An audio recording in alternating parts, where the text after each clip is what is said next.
오늘도 신종 코로나 바이러스 확진 환자가 3명이 더 나왔습니다. 18번째 환자는 태국을 다녀온 16번째 환자의 딸입니다. 두 사람이 머물던 병원은 현재 봉쇄됐는데 다른 일반 환자들이 많아 집단 감염에 대한 우려가 커지고 있습니다. 17번째와 19번째 환자는 싱가포르에서 입국한 30대 남성들입니다. 두 사람은 16번째 환자처럼 어디서 어떻게 감염됐는지 정확하게 확인이 안 된 상태입니다. 제3국에서 감염됐을 가능성이 높은 상황이긴 합니다. 바이러스는 지금까지 28개 나라, 환자 수는 2만 5천 명에 육박합니다. 중국뿐 아니라 환자가 많이 발생한 다른 나라들로까지 방역망을 확대해야 한다는 목소리가 커지고 있습니다. 먼저 이한주 기자입니다.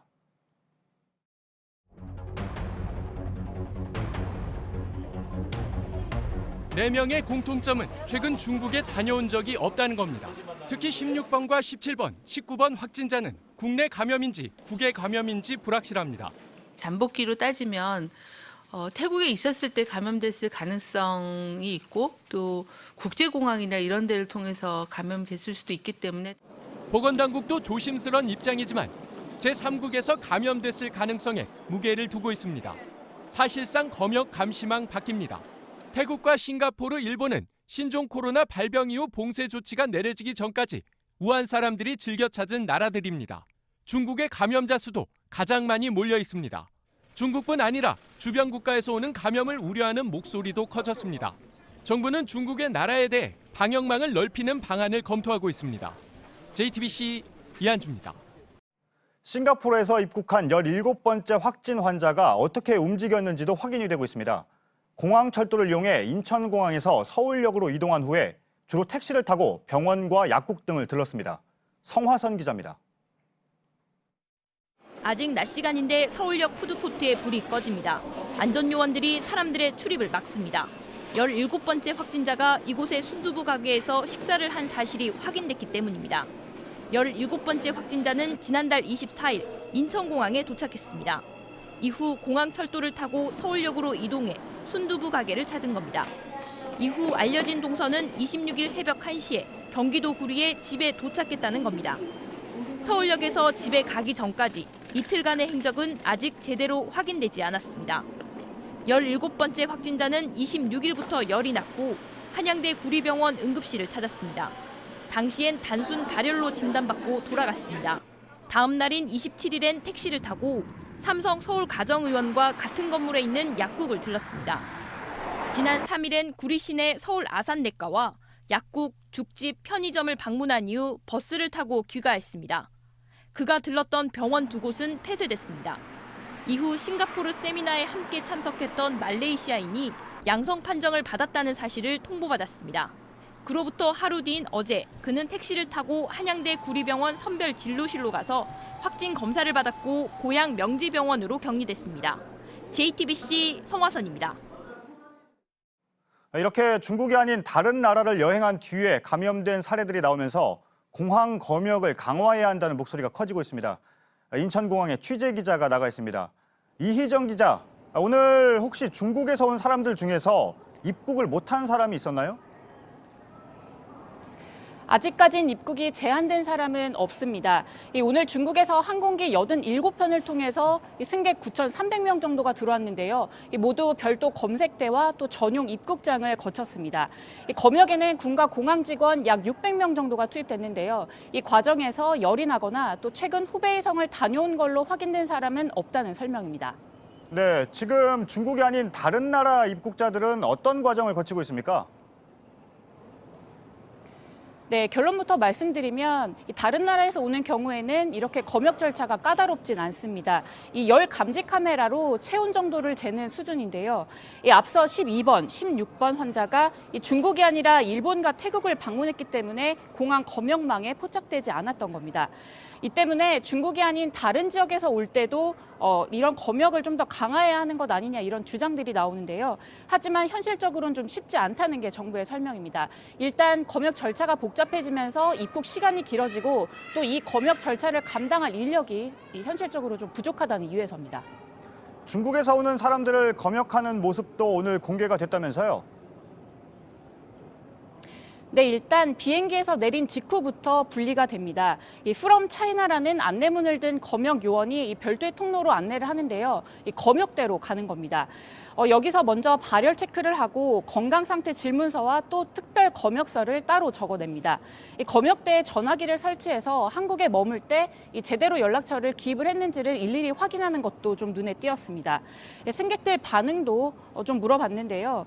대부분은 시간이 좀 더 길어지고 또 늘어지더라도 이렇게 강화된 검역 절차가 좀 당연스럽다 이런 반응들이 많았습니다. 들어보시죠.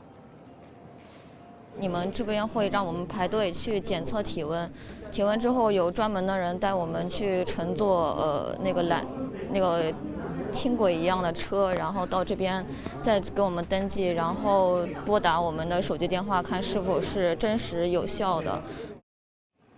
네, 별도 통로를 이용한다고 했는데 인천보다 작은 공항들도 전용 입국장이 있는 겁니까? 이 인천공항을 제외하고 김포공항이나 청주, 제주공항 같은 경우에는 중국 전용 입국장이 아직 없습니다. 입국장이 단 한 곳뿐이기 때문입니다. 이들 공항은 일단 검역소와 이 수치물 수화대 등을 이 다른 승객들과 최대한 분리해서 운영하고 있다고 밝혔습니다.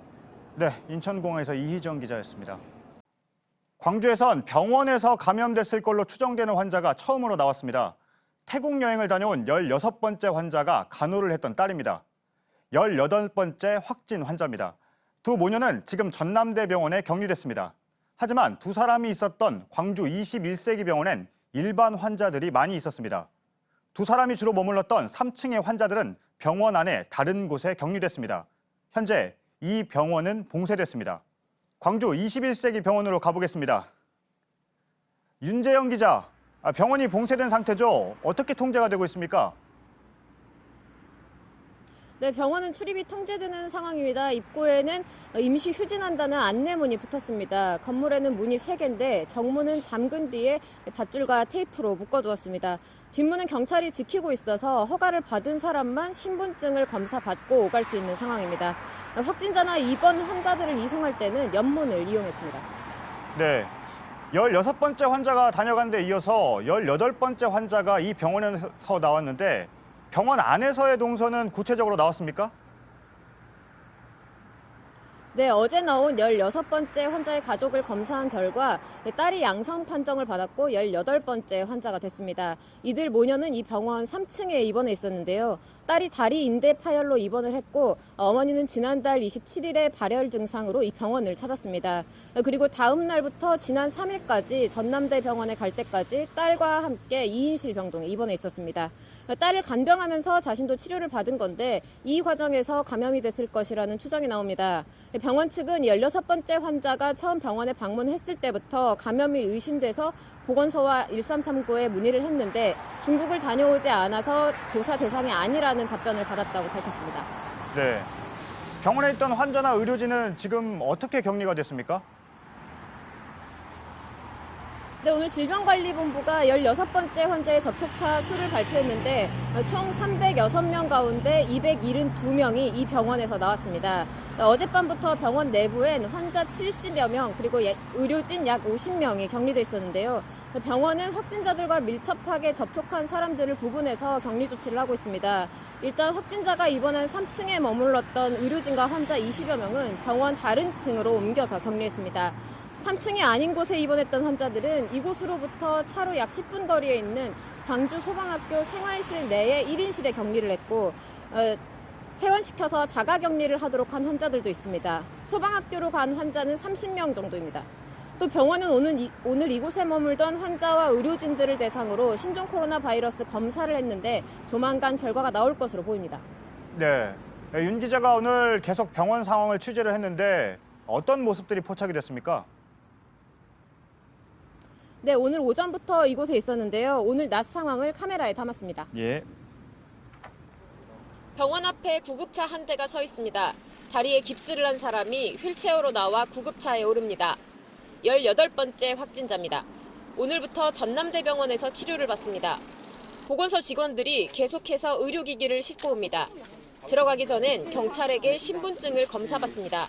출입 허가 명단에 있는 사람인지 확인받는 겁니다. 형 어디 있어요? 정리하고 있습니다.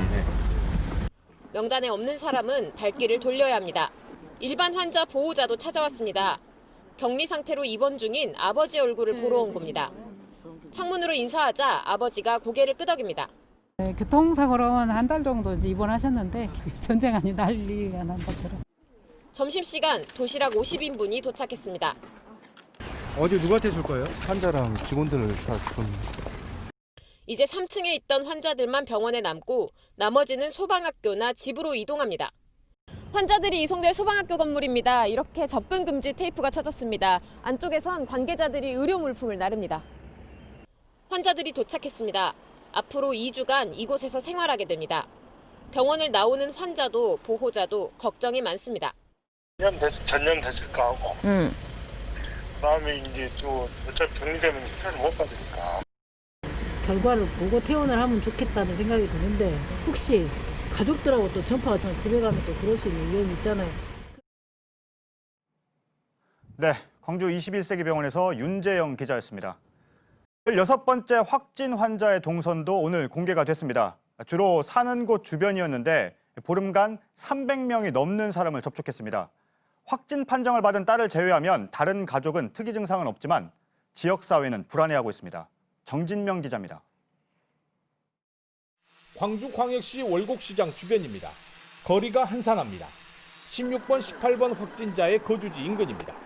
2명의 확진자가 나온 광주 광산구 지역 20여 곳의 복지시설은 보시는 것처럼 휴관 또는 휴원하거나 프로그램을 중단했습니다.